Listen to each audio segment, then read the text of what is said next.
তো কথা হচ্ছে বর্তমান যে পরিস্থিতি, আমাদের চাল চলন, চারদিকে এত প্রকৃতির যে ভারসাম্যহীনতা, গরম, এই যে আমাদের এত বড় একটা গরম পড়লো, এত বড় গরমের সমস্যা, মানুষের ভারসাম্যহীনতা, এত জড়তা, এত জ্বালা যন্ত্রণা, দিন পরশ্রীকাতরতা, মারপিট, খুনাখুনি, দ্বন্দ্ব সংঘাত, প্রবৃত্তির বিরুদ্ধে চলন, প্রবৃত্তি সংজাত চলন, এর মাধ্যম দিয়ে যে আমাদের এত সমস্যা মনুষ্য জীবনে হয়, তার মূলে যে কারণটা হয়, সেই কারণটা হচ্ছে আমাদের প্রবৃত্তি জনিত চলন। সেই এত কিছু মূল মনুষ্য সমাজের মুখে, আমাদের মানব সমাজের মুখে যে এত কিছু সমস্যা জ্বালা যন্ত্রণা হয়, তার মূল কারণ হচ্ছে আমাদের প্রবৃত্তি জনিত চলন। এই প্রবৃত্তি জনিত চলনের মধ্যে তার নিরাকরণ স্বরূপ এক জায়গায় পরম দয়াশিষ্য ঠাকুর দয়া করে এক জায়গায় বলছেন, সত্যানুসরণ মধ্যে বলছেন যে মনের অনুসরণ করো না, বিবেককে অবলম্বন করো, মনের অনুসরণ করো না, উদারতা তোমাকে কখনোই ত্যাগ করবে না। এই মন জিনিসটা হচ্ছে, মনের অনুসরণ এই জন্যই করতে ঠাকুর মানা করছেন যে মন হচ্ছে প্রবৃত্তির দাসানো দাস। প্রবৃত্তির ঘানিতে সে ঘোরে, প্রবৃত্তি তার পূজারী। তিনি সেইভাবেই কিন্তু প্রবৃত্তি যেভাবে তাকে চালনা করেন, মন কিন্তু সেইভাবেই কিন্তু সেই চালনা চলিতে করে। আমাদের যে কাম, ক্রোধ, মদ, লোভ, মোহ, মাৎসর্য, আমাদের এই যে দৈনন্দিন এই জিনিসগুলো আছে ষড়রিপু, সেই ষড়রিপুর দ্বারা পরিচালিত প্রতিনিয়ত হয় আমাদের প্রবৃত্তি মন। যার ফলে মন অনুসরণ শেখানো করে জন্য বিবেক কি বলে। এই বিবেক এমন একটা জিনিস, বিবেক জিনিসটা ঠাকুর এক জায়গায় বলছেন, এটা হচ্ছে বিবেক মানে হচ্ছে সৎ সৎ বিচার ক্ষমতা। তো এই জায়গায় বিবেক অবলম্বনের ক্ষেত্রে এক জায়গায় মহাভারতের একটা দৃষ্টান্ত দিচ্ছেন ভগবান শ্রীকৃষ্ণ। সেখানে অর্জুনকে এক জায়গায় বলছেন বিবেক অনুসরণের ক্ষেত্রে যে প্রসঙ্গটা, এই প্রসঙ্গটা আমি একবার বলেছিলাম কোনো এক সময় ইষ্ট প্রসঙ্গে। একটা দৃষ্টান্ত দিলে এটা জিনিসটা পরিষ্কার হবে। বলছে অর্জুন যখন যুদ্ধক্ষেত্রে উপস্থিত হয়, তখন উপস্থিতি দেখে স্বজন বোধন, তাদের যে পিতামহ গুরুজন যারা আছে তাদেরকে বধ করার কথা যখন যখন তার মনের মধ্যে বিভিন্ন অনিষ্টের কথা, তার ক্ষতিগ্রস্ত বিভিন্ন অনিষ্টকারীদের কথা যখন চিন্তা ভাবনা হয়, তখন কিন্তু তিনি মনে মনে চিন্তা করছেন যুদ্ধ পরিহারের ক্ষেত্রে তিনি যুদ্ধ কিন্তু থেকে রহিত থাকবেন, যুদ্ধ করতে চাইবেন না। এবং তার সমর্থনে তিনি যে সমস্ত যুক্তি দিয়েছিলেন, সেটা কিন্তু এমনিতেই অকাট্য মনে ছিল এবং বাস্তব দেখতে এমনি আপাতত মনে হয় ধর্ম শব্দ মূলেই কিন্তু মনে হয়। কিন্তু তার মধ্যে যে গলদ কোথায়, সেই গলদ বোঝাবার জন্য ভগবান এক জায়গায় গীতার এক জায়গাতে কিন্তু এই ব্যাপারে গীতার বিভিন্ন জায়গায় বিভিন্ন রকম আলোচনা করেন। তো এবং গীতার অষ্টাদশ অধ্যায়ের ৭৩ নম্বর শ্লোকে এক জায়গায় কিন্তু বলছেন, অর্জুন ভগবানকে শ্রীকৃষ্ণকে বলছেন, এই ভগবান অর্জুন ভগবান শ্রীকৃষ্ণকে বলছেন যে নষ্ট মোহ স্মৃতির্লব্ধা তৎপ্রসাদাস মায়াচ্যুত স্মিত হস্মি গত সন্দেহ করিষ্যে বচনং তব। নষ্ট মোহ স্মৃতির্লব্ধা তৎপ্রসাদান মন্ময়াচ্যুত স্মিত হস্মি গত সন্দেহ করিষ্য বচনং তব। কথাটা অর্থ হচ্ছে যে ধর্মের নামে আমরা মন মোতাবেক আমাদের নিজেদের মতো করে বুদ্ধিতে রং চং চড়িয়ে ধর্মের মধ্যে গীতা ও উপনিষদ, রামায়ণ, মহাভারতের মধ্যে যত অভ্রান্ত শাস্ত্রাদি আছে, তার ব্যাখ্যাটাও কিন্তু অভ্রান্ত শাস্ত্রাদি ব্যাখ্যা আমরা নিজের মতো করে কিন্তু তারপর অসংস্কৃতি বোধ রং চড়িয়ে তার মতো করে আমরা ব্যাখ্যা করি। এই শ্লোকটা মানেটা হচ্ছে এই জিনিসটা। তো সেই জায়গায় এই জিনিসটা ভগবান শ্রীকৃষ্ণ বোঝাচ্ছেন যে এর ফলে ধর্মের আমাদের কি হয়, মানুষে কি হয়, প্রায়শ মোহ আর বিস্মৃতির অতলে তলিয়ে যায়। তারপরে তাকে এমন ধর্ম বলে পরম আগ্রহে কিন্তু আঁকড়ে ধরে থাকে। মনের যে মধ্যে এই যে কারচুপিটা থাকে, মনের মধ্যে যে কারসাজিটা থাকে, এইটা কিন্তু আমাদের মনের মধ্যে ধরা পড়ে না। ধরা পড়ে না এই জন্যে যে আমাদের কিন্তু গুরুকরণের কিন্তু জায়গাটা কিন্তু হাত পড়ে না, আমরা কনসেন্ট্রিক নই বলে, সুকেন্দ্রিক নয় বলে কিন্তু ধরা পড়ে না। তো হয় কি ব্যাপারটা, এমনকি অভ্রান্ত শাস্ত্রাদির যে ব্যাখ্যা, সেই ব্যাখ্যাটা কিন্তু আমরা নিজের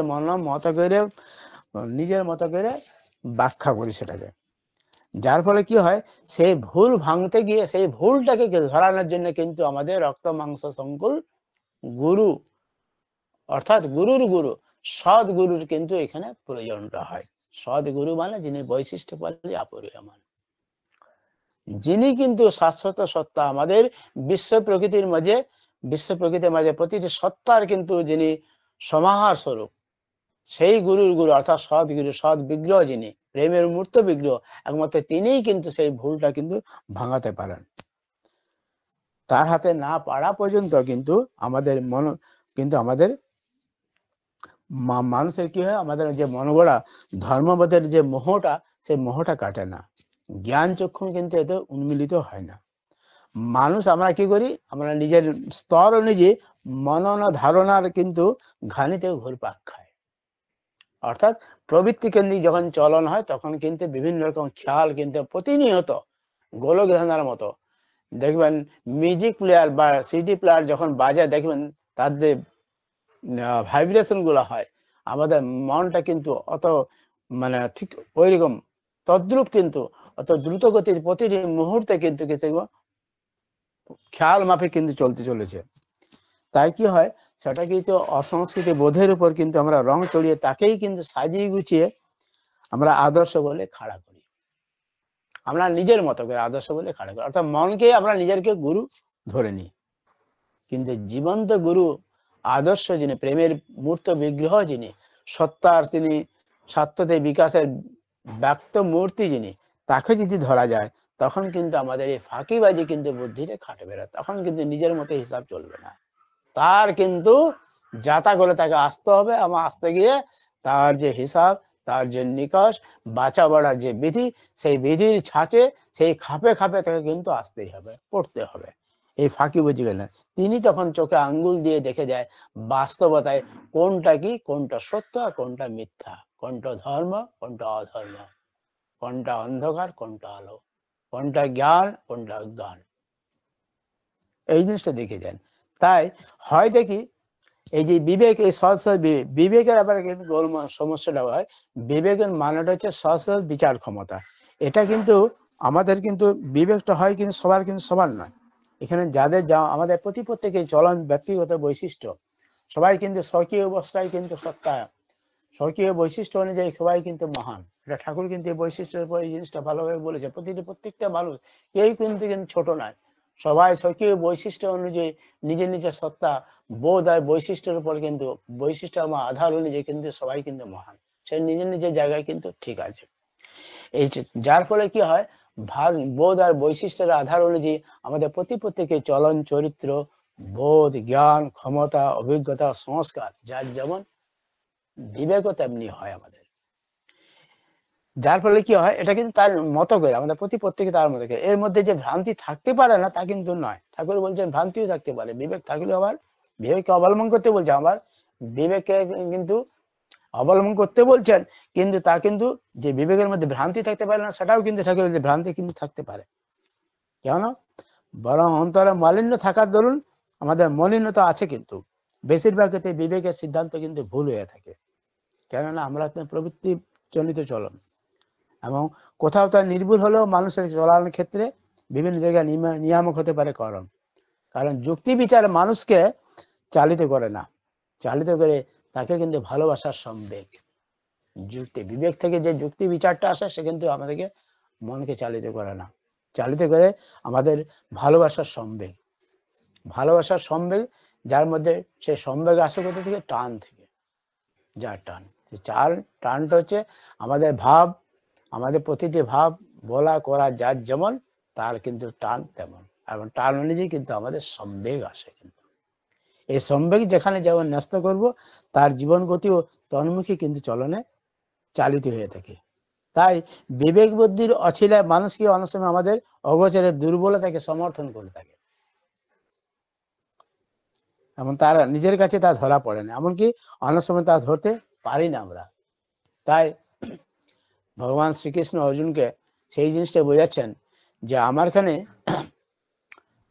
এই যে তখন শ্রীকৃষ্ণ ভগবান বলছেন, এই অর্জুন বলছেন ভগবান শ্রীকৃষ্ণকে যে এই ধরনের যে বিবেকের যে এত রকমারি প্রকারভেদ আছে, তাহলে ভক্তেরও তো প্রকারভেদ কিছু হতে পারে, ভক্তজন বেদে বোঝায়, ভক্তজনের প্রকারভেদ বা রকমারি প্রকার, বলছে হ্যাঁ ভগবান, বলছে দেখো পার্থ, আমাকে 4 ধরনের ভক্ত আমার এখানে আসে।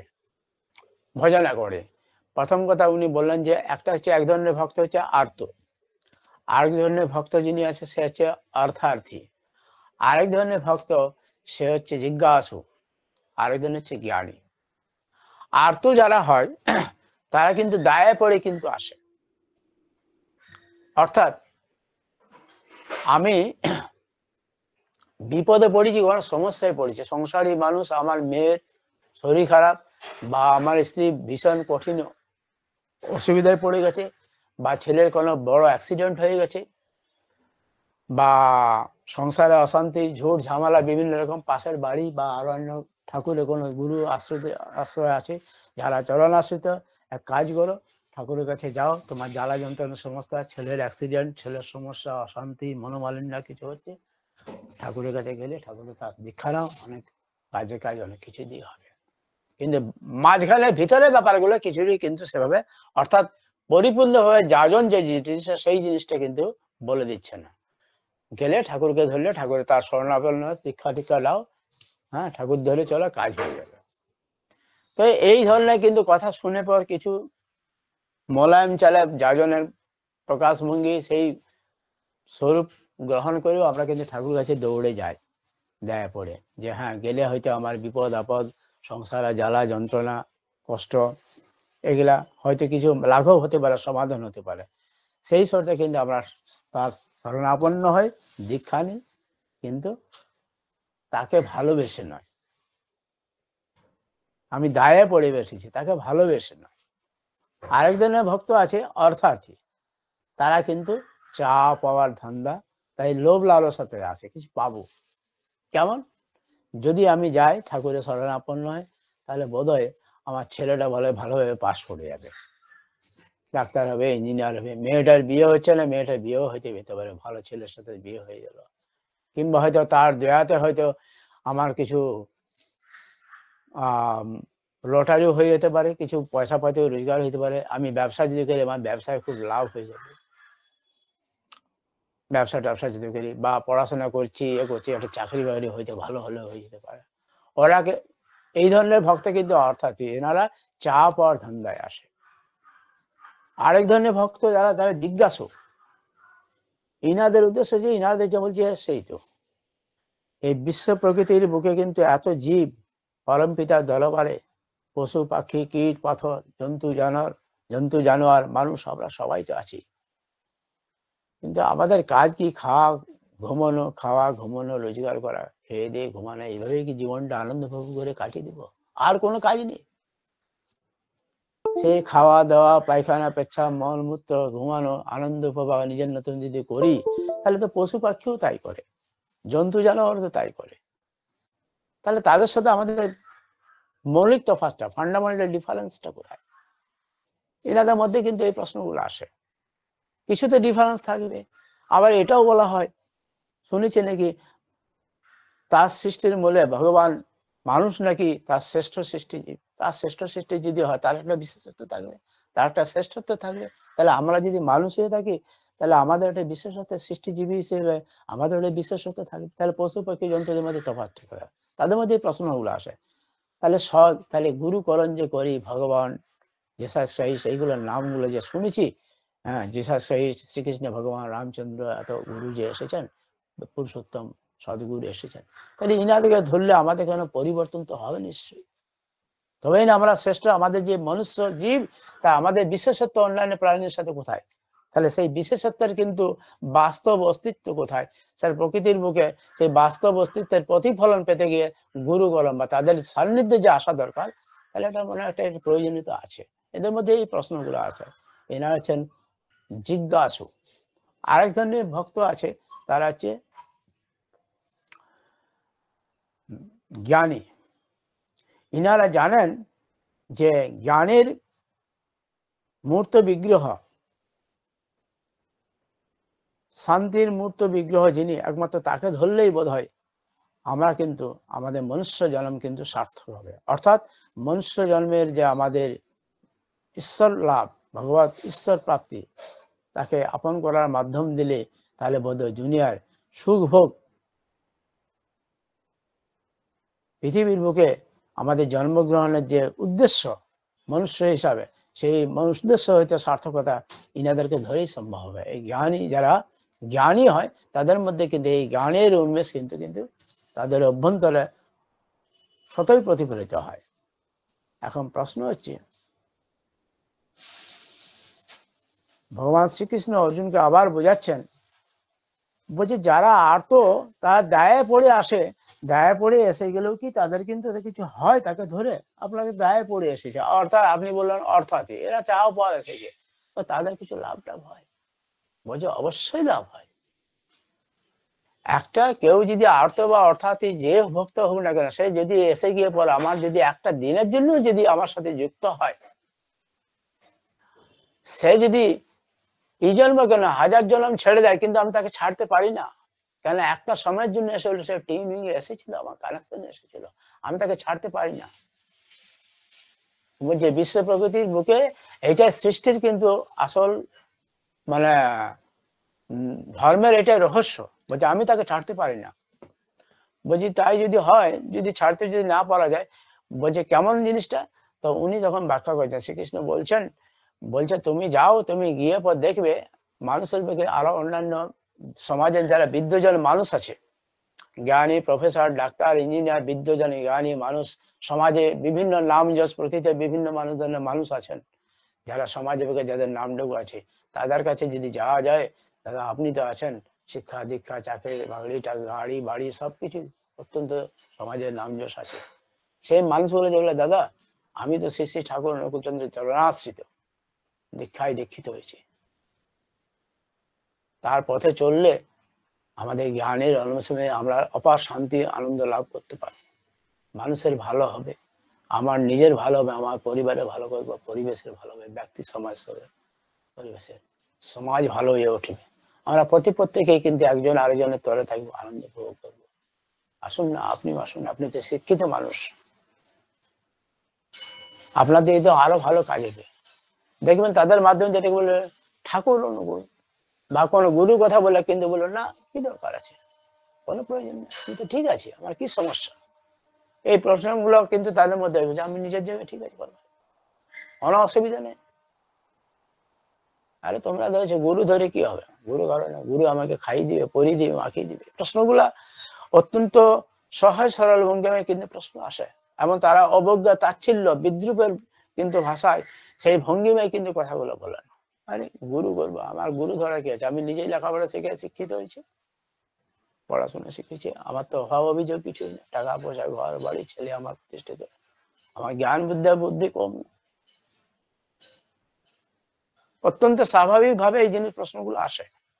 কিন্তু প্রশ্ন হচ্ছে এই মানুষগুলোর মধ্যে ব্যক্তি বা বৈশিষ্ট্য অনুযায়ী ভগবান ঠাকুর এক জায়গায় কিন্তু সেই কিন্তু কপট বৃত্তিটা এক জায়গায় বলছেন যে এই মানুষগুলো কিন্তু তাদের থেকে মানুষগুলো তো অনেক ভাগ্যবান, যারা একদিনের জন্য কিন্তু আমার এখানে এসেছিল, কিন্তু তারা কিন্তু এসে পৌঁছাতে পারছে না, তাদের তুলনায় এই মানুষ অনেকগুলো ভাগ্যবান, তারা সেখানে তারা যে লেখাপড়া যদি নাও শিখে, সে যদি কিছু চা পাওয়ার ধান্দাতেও যদি আমার এখানে এসেছিল, কিছু পাওয়ার ধান্দাতেও এসেছিল, দেয় পড়েও যদি এসে থাকে, তবু তাদের তুলনায় কিন্তু অনেক ভাগ্যবান এই জন্মে, কেননা তারা একদিনের জন্য হলো আমার কাছে কিন্তু যুক্ত হতে পেরেছে। কিন্তু তারা এত শিক্ষিত হয়েও, এত উচ্চ প্রথিত যশার নাম যশ জ্ঞান বিদ্যা বোধেও কিন্তু সে আমরা যুক্ত আসা নেবেন না।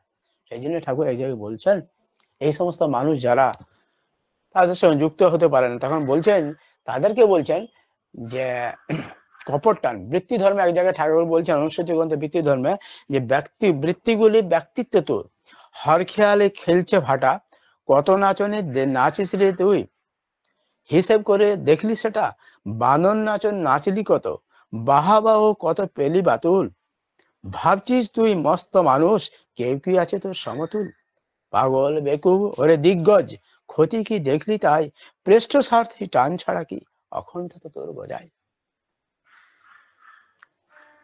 দেখুন আমাদের সমাজে আমরা যে সমস্ত মানুষ গুরুকরণ করেনি বা গুরু সান্নিধ্য হয় না, সদ্গুরু শরণাপন্ন হয় না, তাদের কিন্তু যতই নাম ডাক থাকুক সমাজের বুকে পৃথিবীর বুকে, তারা কিন্তু সময়ের সাথে কালের প্রভাবে কিন্তু ঝরা পাতার মতো ঝরে পড়ে। বসন্তের যেন প্রকৃতির বুকে বসন্তের হাওয়ায় যেন, যেমন গাছের কিন্তু শীতের হাওয়ায় প্রাককালে যেমন গাছের ঝরা পাতার মধ্যে ঝরা পড়ে, তারাও কিন্তু ধরা পড়ে যায়। তাদের কিন্তু ব্যক্তিত্বে কিন্তু প্রতিটি মুহূর্তে কিন্তু তারা ভাবে যে আমাদের মতো সমতুল্য মানুষ, দিগ্গজ মানুষ এই সমাজ দুনিয়ায় কেউ নেই।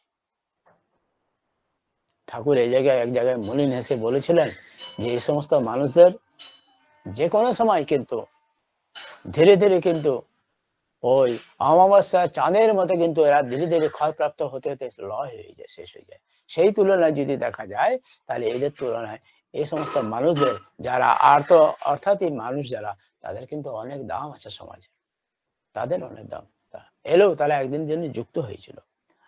তাই পরম দয়াল শ্রী শ্রী ঠাকুর এক জায়গায় বলছেন যে মানুষের আমাদের যে এত জন্মগত এত যে সমস্যা, সেই জন্মগতার মূল কারণটা এক জায়গায় বলেছেন যে আমাদের ল অফ ইউজেনিক্স মানে প্রজননগত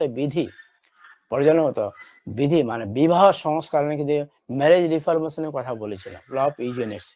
সেই ল অফ ইউজেনিক্সের জায়গায় এক জায়গায় বলছেন যে আমাদের কিন্তু অনিয়মিত অসম্পূর্ণ বিবাহ কিন্তু আমরা কিন্তু আস্তে আস্তে পরিত্যাজ্য মানে পরিত্যক্ত অবস্থায় কিন্তু চলে গেছে।